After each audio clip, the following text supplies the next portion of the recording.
Hello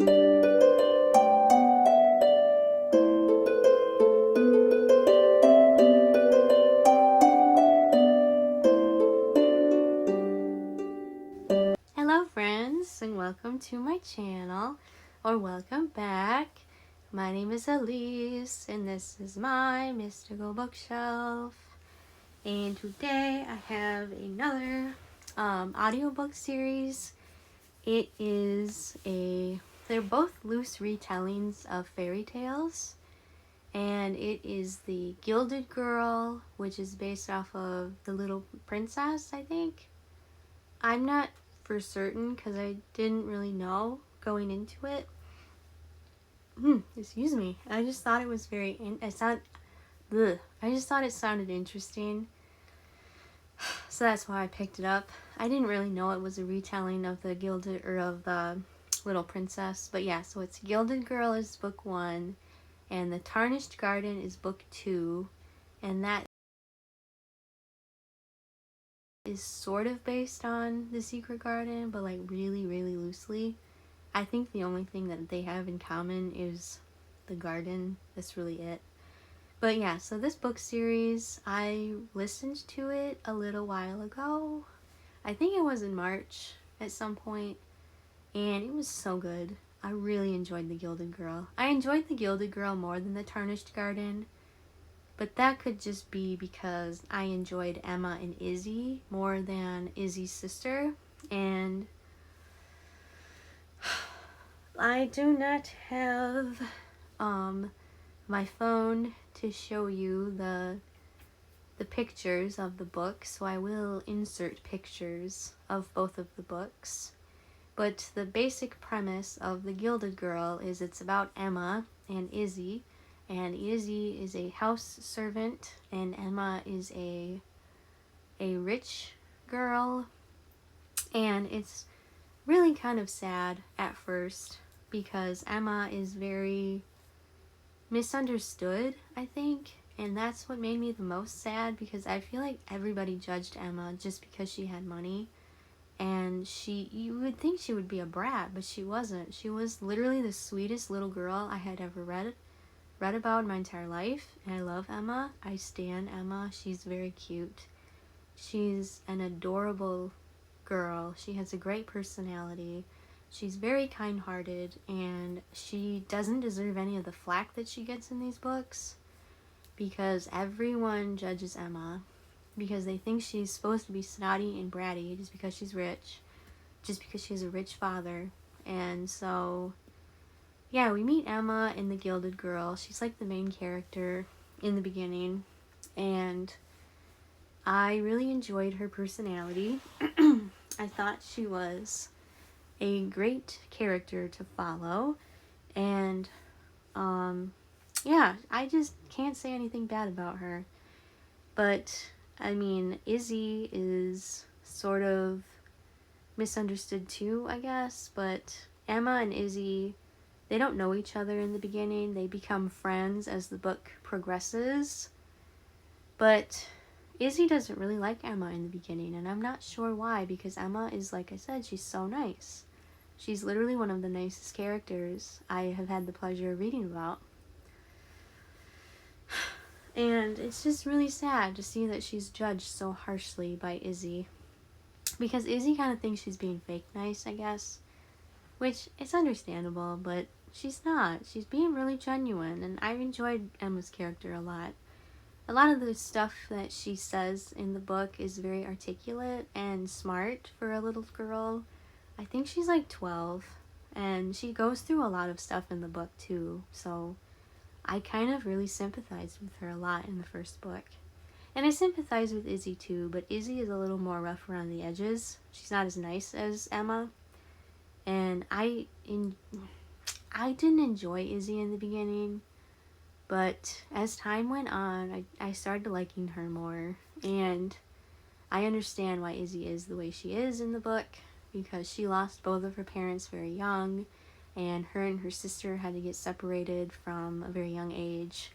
And we don't know where her sister is in The Gilded Girl. Her name is Maeve. That's who the second book is about. And Maeve is, we don't know where she is in Gilded Girl. Izzy talks about her, but we don't see her until the second book. And so yeah, the first book follows Emma, and Emma is coming into the age where she can kindle her magic, and that's kind of what the main storyline is in this book, is kindling magic. And a person can kindle their magic when they become of the age of 12.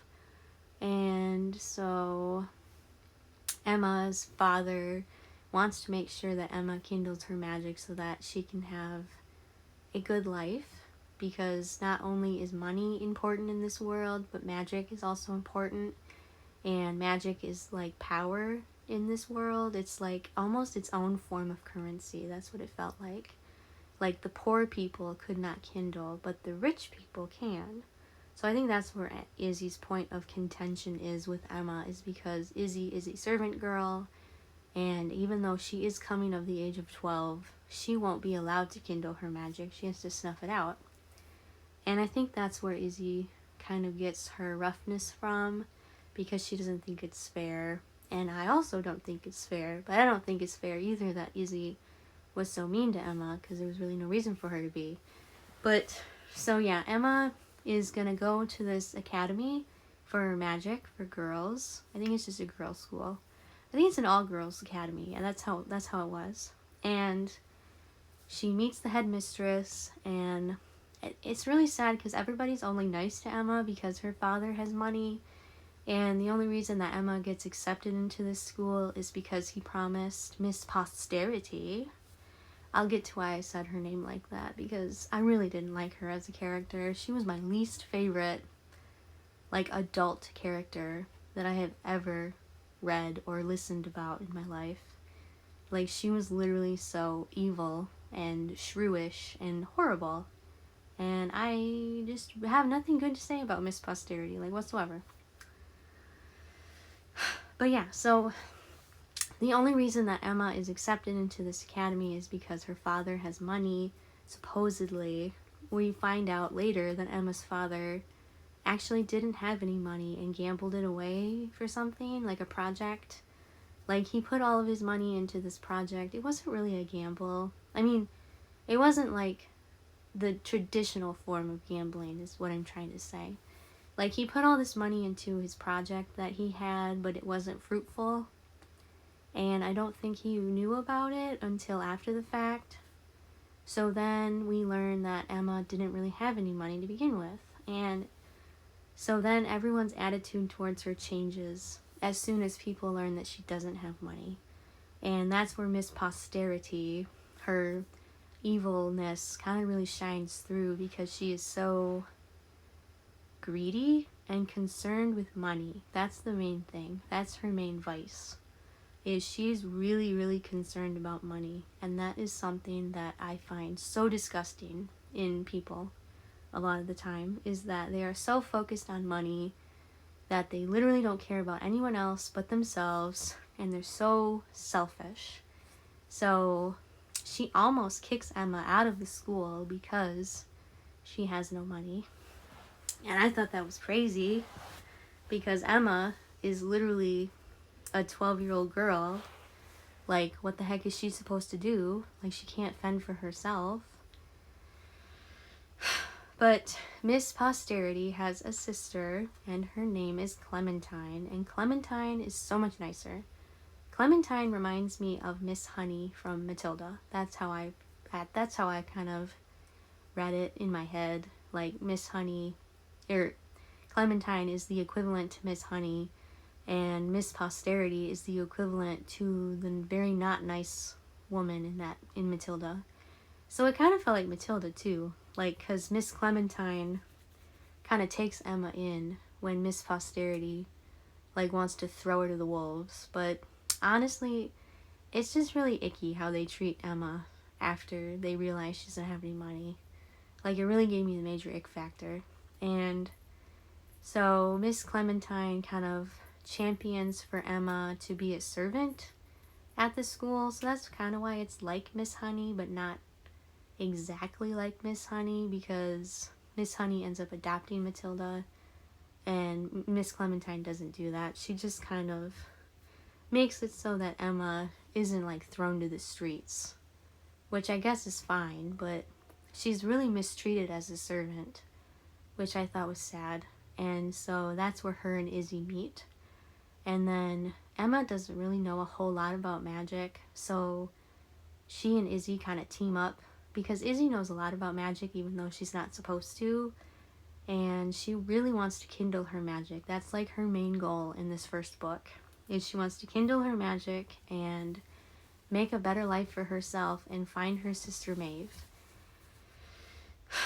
And Emma I don't know what Emma's main goal is. I think she kind of just wants to live and not be under everyone's scrutiny of who she is as a person because of her status. Because everybody really likes her when she's rich, and then everybody really doesn't like her when she's not rich. And the part that makes this really sad, like the fact that she doesn't have any money, is because her dad died and she found out about it, and then immediately everything got ripped away from her. And I think that's what made me the most upset and sad for her, because it was so abrupt. Like, you find out her papa dies. She calls her dad Papa, which I also thought was very sweet. So she finds out her papa dies, and then immediately everything is kind of like pulled under the rug from her. She loses all her possessions. She loses this little cat stuffed animal that she has, and she's so sad at this point in the book, and it makes me very emotional. Like, I felt like I was gonna cry listening to all the trials that Emma had to go through, because it's not fair. Like, she lost her mama when she was a baby, I think, and then her papa was pretty much the only person she had in this world, because nobody was really truly her friend. She figures that out very quickly after she loses all her money and status. So she really doesn't have anybody at this point in the book. So I'm really happy that Izzy warmed up to her and they found a way to make a friendship, because that was the main point. That was the main point in the book, is like Emma and Izzy forging this friendship together. And Emma also meets this other poor family while she's doing errands for Miss Posterity. And she meets this boy named Thomas. He is an Italian boy, and he lives with his siblings and his mom and dad in this like apartment flat type of thing. And Emma really learns a lot from him, and she learns that he doesn't really have anything, and he's really happy. He's really happy to have his family, and I don't think Emma really had like true attachments to her things. I think the only thing she really truly missed was the little cat stuffed animal that she couldn't have anymore, which I thought was really sad. Like, if I couldn't have one of my favorite stuffed animals, I'd probably cry too, because that's just something comforting. I feel like the only thing she was missing was something comforting, but she found solace in her friendship with Thomas. And I think her and Thomas kind of grow to like have crushes on each other. That's kind of how it felt, and that's how it feels in the second book too. So like in the first book, they meet and they become friends, and I think you can tell Emma likes him, and I'm pretty sure Thomas likes Emma too. But yeah, so she learns a lot from Thomas and his family, and he bands together with Emma and Izzy to kindle their magic. So they all band together to form like a kindling formation, so they can, because you need more than one person to kindle magic. It's better if you kindle magic with a lot of other people rather than just one other person, because technically you need two people, but it's stronger if you use more than one person. So we have Thomas, who comes into the group, and then we also have, what's her name? She's also really not popular, even though she is rich. But I felt bad for her too. I think her name's Esther. I'm almost positive her name's Esther. It's like an old school type of name like that. It's either Esther or it starts with a G. I don't think it's Gertrude. I'm gonna go with Esther because it feels right.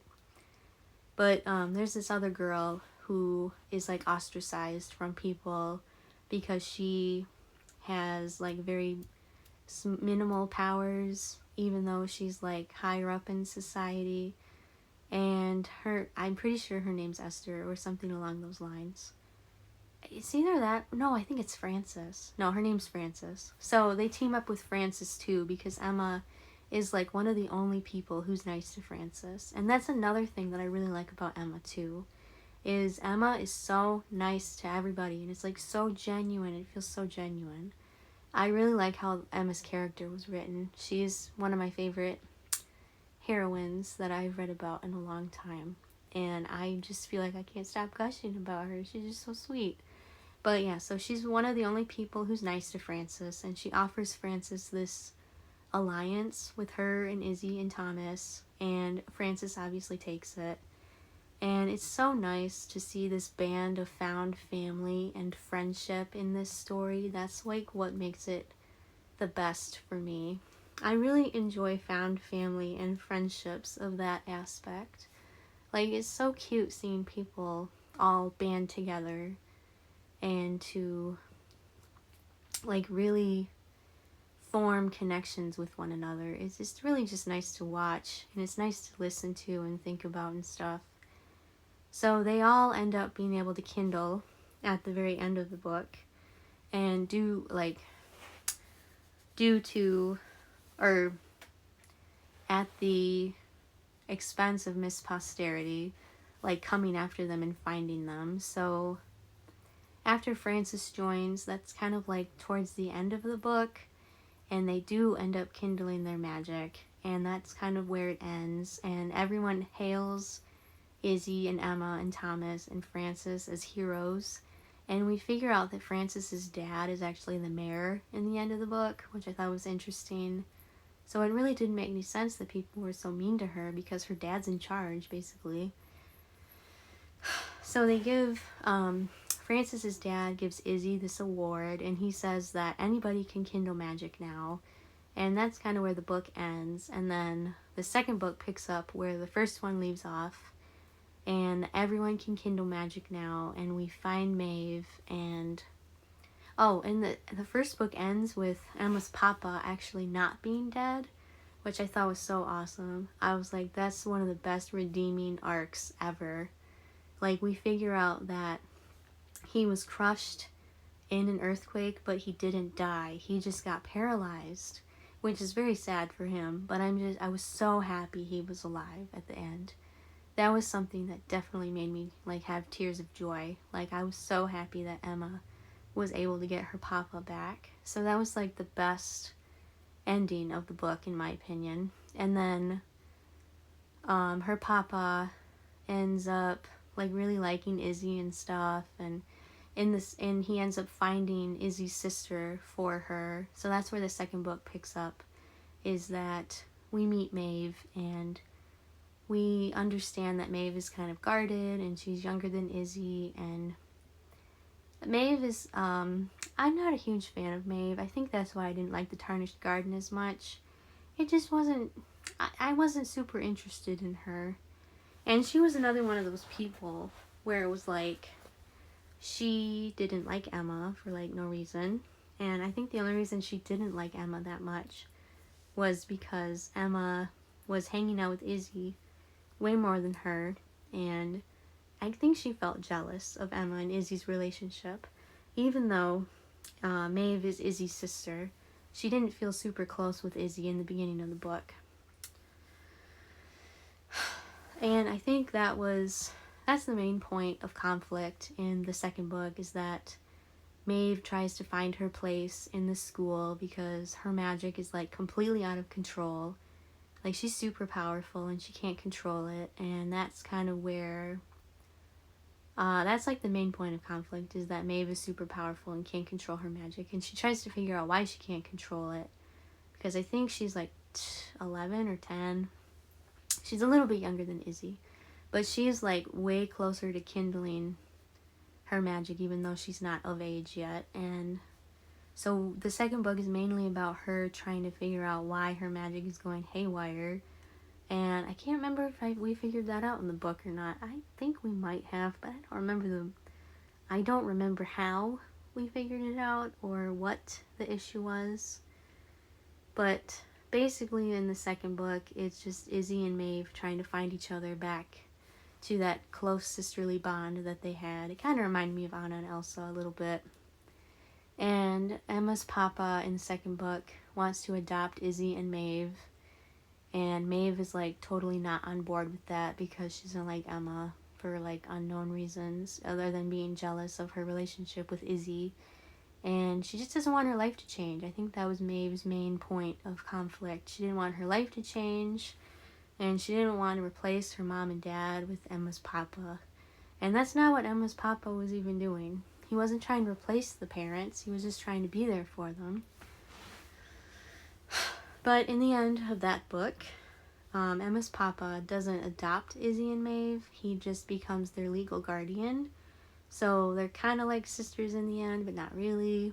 And I think the second book, it was just the ending was Maeve's magic gets resolved and she understands her powers more. And I don't know if there was a third book. I don't think there is, but I think there was leading up to a third book. But overall, if you're going to read this book series, start with the Gilded Girl. And that was a 5-star for me, for sure. I loved Gilded Girl. It was so amazing and fabulous. And the Tarnished Garden was okay. It was, I mean, I would give it like a 3.5 or a 4-star. I mean, I think if I gave it a 4-star, it would be because Emma was in it. And Emma redeemed the whole book, in my opinion.